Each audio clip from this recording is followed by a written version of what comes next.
periodísticos que se realizan en rutas del conflicto. Bueno, nosotros eh, digamos que somos una especie como de laboratorio de nuevas narrativas de periodismo. Entonces, digamos como que pues una decisión propia, no estamos cubriendo la coyuntura periodística, lo cual, digamos la coyuntura, digamos desde una manera periodística, no estamos haciendo noticia, ni tampoco, eh, digamos como que nuestra principal agenda no está marcada por los hechos que están ocurriendo diariamente. Entonces, lo que nosotros siempre tenemos acá es como una especie como espacio en el que varias personas, porque pues eso vienen inclusive de estudiantes o los periodistas de rutas, proponen proyectos. Esos proyectos se aterrizan, digamos como que tratan de que no sea una idea, sino que se aterrizan ya puntualmente en un proyecto, en qué zona lo haríamos, cuánto costaría, y hacemos un piloto y luego intentamos buscar financiación para ese piloto. La mayoría de los proyectos que trabajamos acá están relacionados con la construcción de bases de datos que tienen información del conflicto, de la guerra. Entonces hasta ahora pues tenemos una base de datos con información de 750 masacres cometidas en Colombia desde el 82, tenemos otra base de datos de testimonios de víctimas que sobrevivieron a esas masacres, de más de casi 50 testimonios, tenemos otra base de datos de líderes asesinados en Colombia después de la firma del acuerdo. Ahora vamos a lanzar otra base de datos con los ríos en Colombia en donde pues, grupos armados arrojaron cuerpos para desaparecerlos. Entonces digamos como que ese es un tipo de narrativa, otra es también desde el audiovisual, tratando como de armar piezas audiovisuales creativas y también pues reportajes de profundidad, especiales multimedia. Pero como te digo, pues son siempre proyectos de largo alcance y pues que son siempre, vienen de la misma gente que se acerca a rutas, ya sea pues por el semillero de la universidad o por los integrantes de rutas del conflicto. Segundo, ¿cuáles son las diferencias del tiempo, equipo y funciones de en la producción de productos periodísticos de rutas de conflicto en comparación a otros medios? Pues para responder un poquito a la primera pregunta, digamos, la mayoría de medios de comunicación, digamos que el periodismo, el quehacer periodístico está ligado puntualmente a la coyuntura.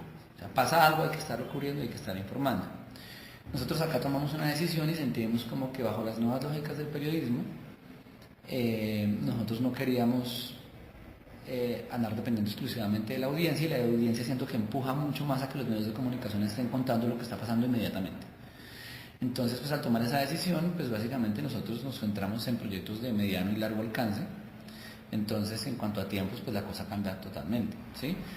Más o menos estamos desarrollando un proyecto dependiendo de la envergadura de los datos que uno tenga que buscar y el montaje multimedia y de bases de datos, montando más o menos un proyecto entre 4 meses y un año, dependiendo del alcance, como te digo.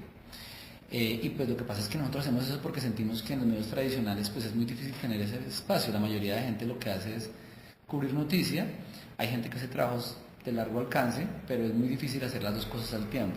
Entonces pues por eso básicamente nos dedicamos al trabajo en profundidad.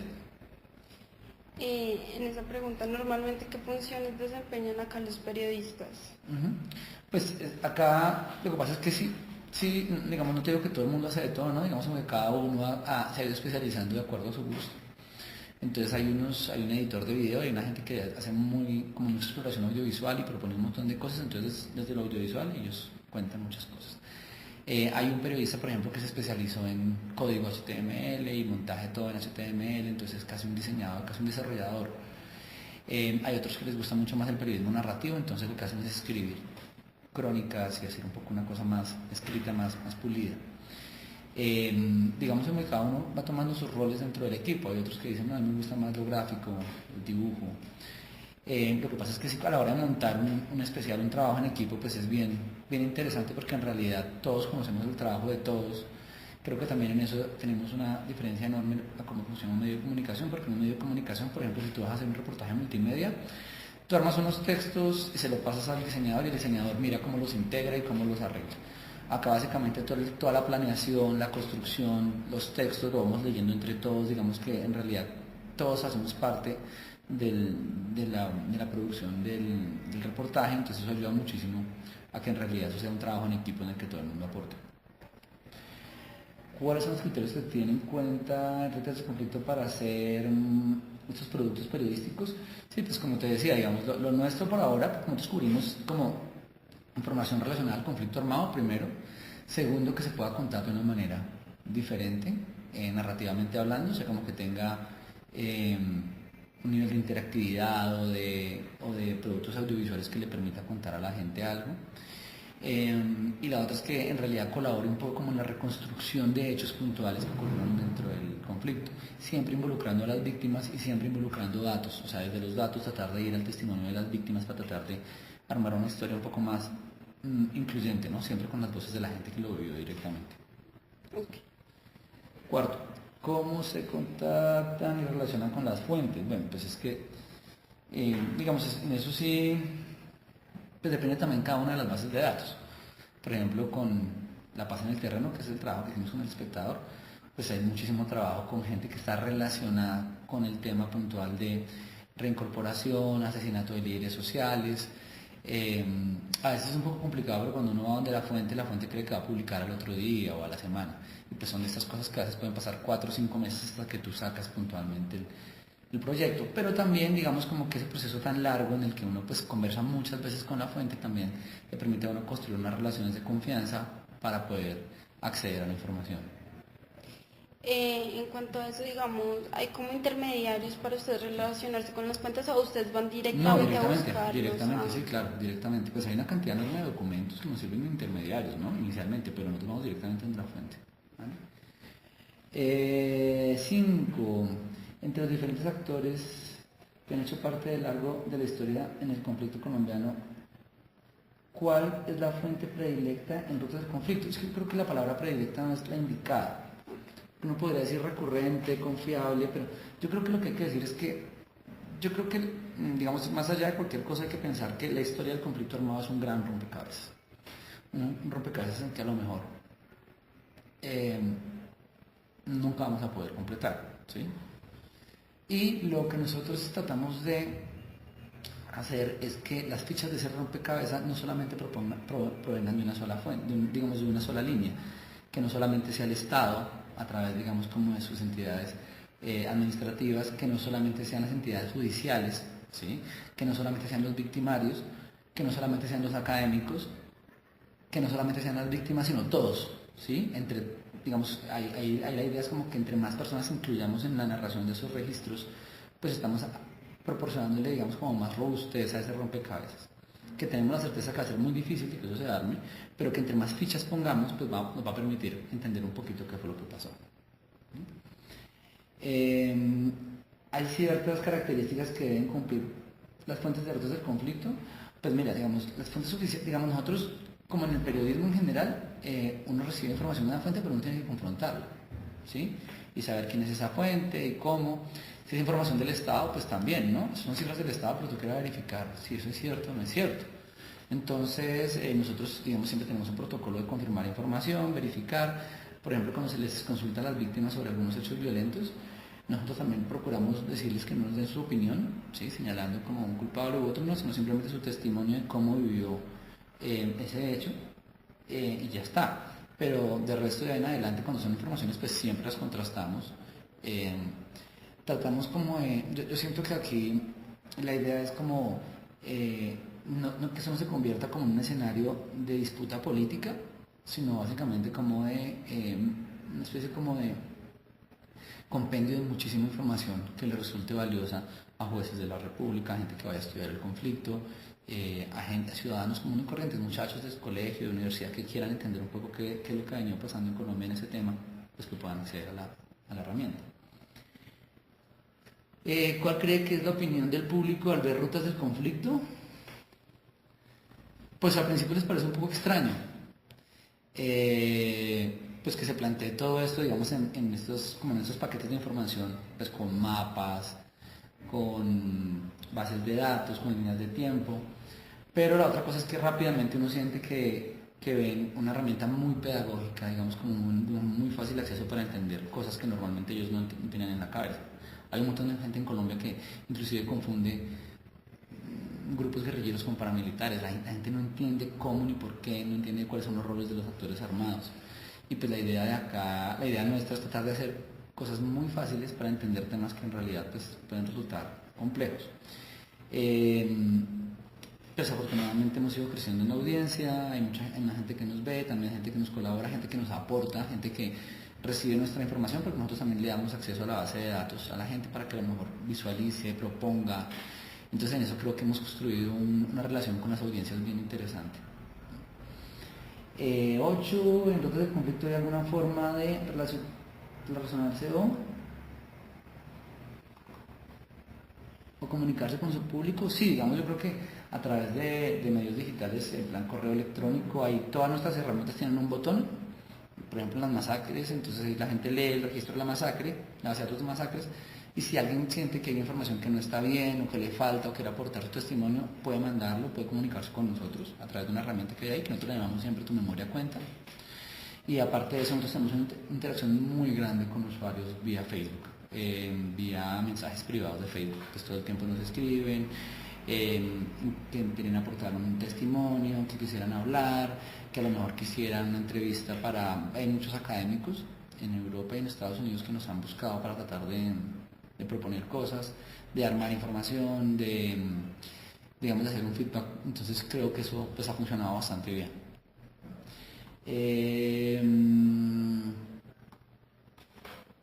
¿De dónde nace su interés para realizar este proyecto?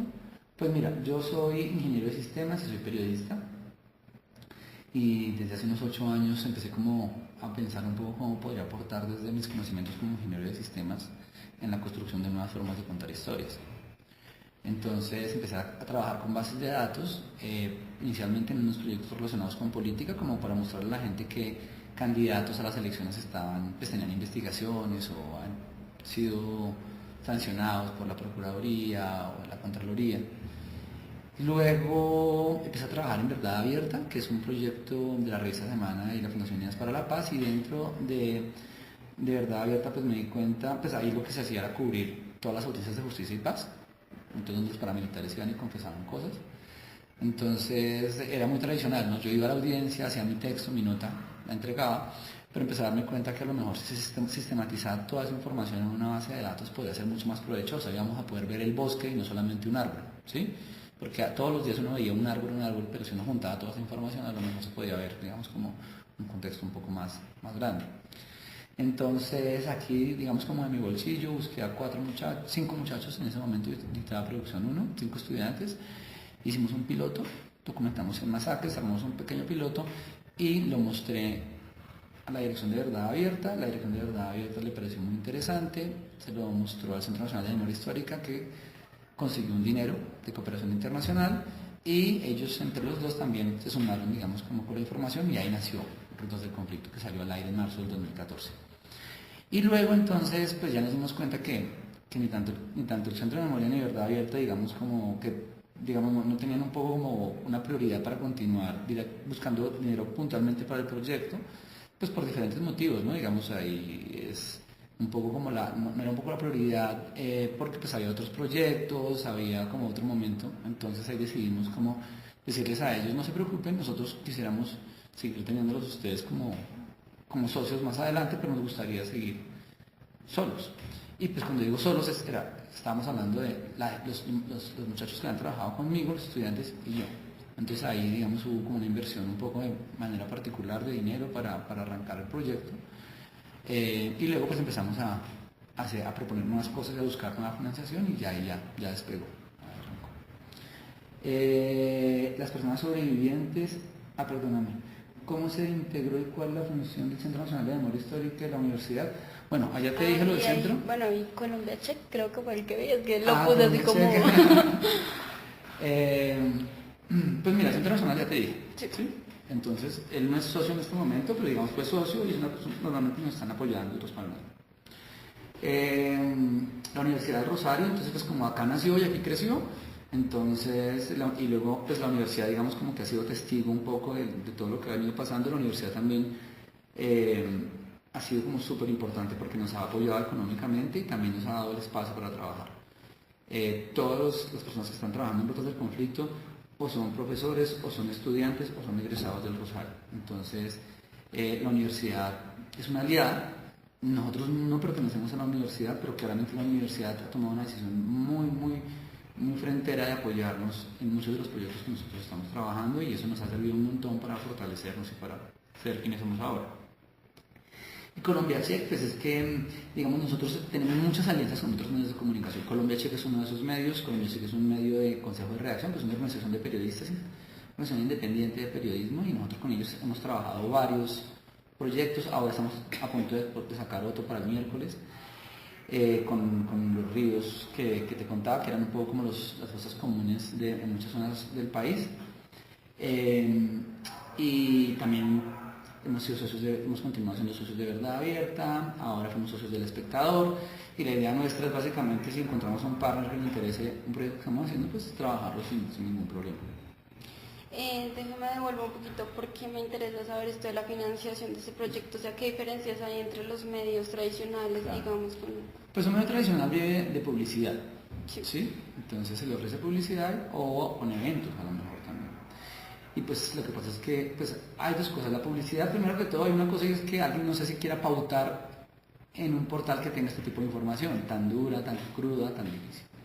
Y lo segundo que todo, también entendemos que si alguien pone una plata, pues de alguna manera uno pues genera un desequilibrio en la independencia del medio. Entonces pues nosotros, de lo que vivimos de crowdfunding, o sea, lo que la gente nos quiera donar, de plata de cooperación internacional, digamos ahí hemos recibido, pues digamos de agencias de cooperación, de organizaciones internacionales, nos financian puntualmente proyectos. Uno le ofrece un proyecto, le parece, y pues paga el proyecto completo. Hemos aprendido a que si somos muy innovadores y somos muy especiales, entonces nos podemos ganar fácilmente esas becas o podemos convencer a los financiadores para que nos paguen exclusivamente eso. Y pues lo que te digo, me parece que eso es importante, como tratar de tener una distancia con posibles patrocinadores privados, de empresas y eso, pues acá sí pues no tendríamos, y tampoco del Estado.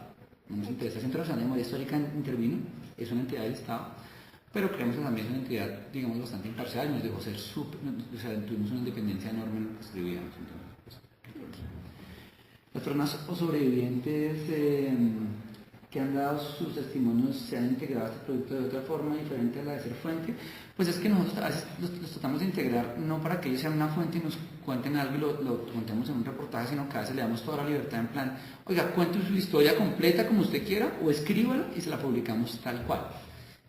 Sentimos que debemos crear como unos espacios para que ellos aprendan a escribir sus propias historias, a entender a filtrar un poco cómo es, a jerarquizar su información y que ellos mismos se apropien de eso y digan, mire, esto le pasó a mi hijo, esto me pasó a mí, y ya está. Entonces nosotros sentimos más como una persona que nos colabora, como si fuera una especie de reporteros ciudadanos que nos entregan información.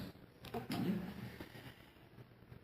Y creo que nos quedan las cuatro últimas.